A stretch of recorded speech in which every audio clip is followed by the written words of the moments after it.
In this video, I'm going to teach you a really cool, easy step-by-step for you to do at home a self-leveling cement so you can finish the subfloor in your house. It's perfect for installing vinyl flooring, laminate flooring, or even painting after everything is ready, right?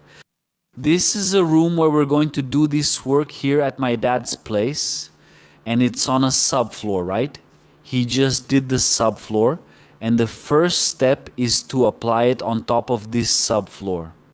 Since it's a porous surface, it's necessary to apply a resin that we're using.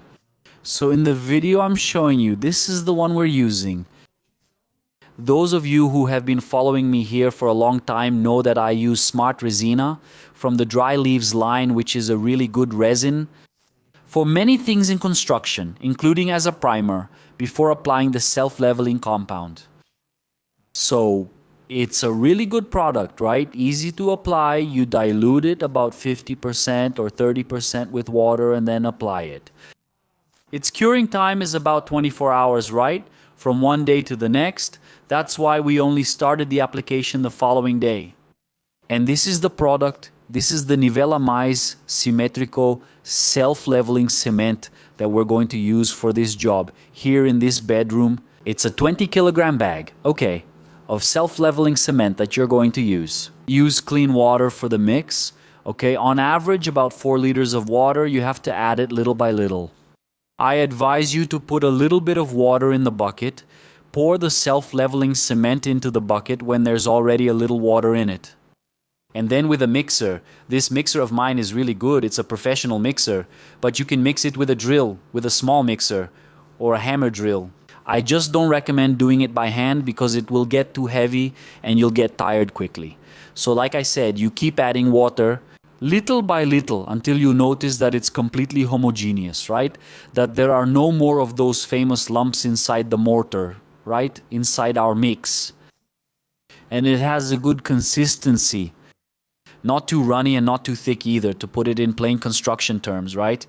You can't make it too thick because otherwise it'll get too strong and it'll be hard for you to spread it on the floor. And you can't add too much water either because then it'll get too runny and won't have the consistency of cement, right? It'll be too weak in that case. But after you've done that, you're going to pour it on the floor, okay? Look at the consistency. It's just right, see? This is the ideal consistency for self-leveling cement, but it's also written on the packaging so you don't have to worry. It tells you the exact amount of water, okay? But if I'm not mistaken, it's 4.5 liters. That's the maximum amount of water you'll use. Once you've poured it on the floor, there are 3 essential tools you need to use. This squeegee that I'm showing you here, this one, it's 4 millimeters, okay? It's a notched squeegee that's 4 millimeters high, which is the height I want to leave my self-leveling compound at. Notice that I'm also wearing, besides my sneakers, a special shoe. Right there, that's what we call a spiked shoe. What is this spiked shoe for? It's so we can walk on top of the self-leveling cement if we need to go back to a corner, right? And you need to walk over it. So notice that I walk there, see, without worrying about stepping on the self-leveling compound itself. So these are 2 essential tools. The third is the spiked roller. After I spread it with this squeegee, I use a spiked roller over the self-leveling compound to prevent bubbles from forming. Right, in this process of mine. But the most important step, in my opinion, is the one I'm doing now, which is spreading the self-leveling compound with the notched squeegee. It's what will make the entire surface an even 4 millimeters thick, in my case, okay? So this step is very important. You can't mess up, you can't take too long,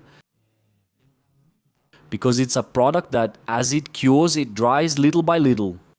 But even so, it gives you a good amount of working time.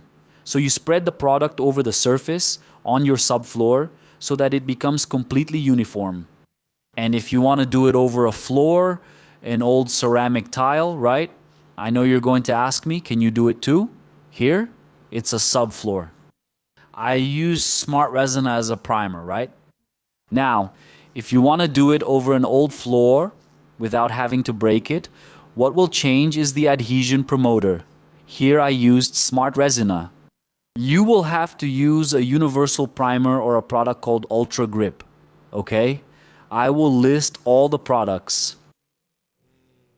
You can buy them in this video's description, okay? Including the tools, the toolkit, the spike shoes, the squeegee, the roller, and also the website where you can buy the self-leveling compound and the resin, okay? Everything's all set, either Ultra Grip or a universal primer when the floor is ceramic or old porcelain and you want to do this, okay? So this room is about 4.5 by 4, okay?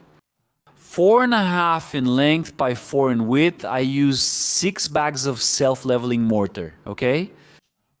Self-leveling cement, 6 bags of self-leveling for a room that's 4.5 by 4 at a thickness of 4 millimeters, which was my roller there. See that roller there? That's the one I told you about. It's the bubble busting roller to prevent bubbles in my self-leveling compound.